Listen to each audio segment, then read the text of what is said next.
In this video, I'm going to let you know whether Shareit requires an internet connection to transfer files or not.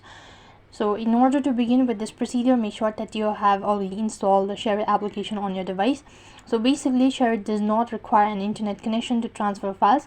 So Shareit does utilize Wi-Fi direct technology to establish a direct connection between devices, allowing you to transfer and secure the file transfer without relying on an internet connection. This means you can transfer files between devices even when there is no Wi-Fi connections or mobile data available. So Wi-Fi direct creates a peer-to-peer network between the sender and the receiver disabled devices, enabling them to communicate and transfer files directly, independent of any network internet infrastructure.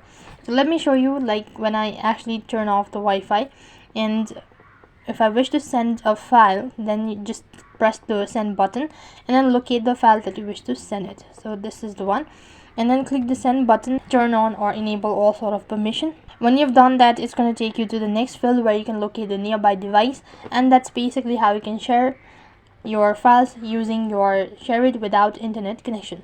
So that's it for this video. I hope the video was helpful. Make sure to like, share and subscribe to our channel.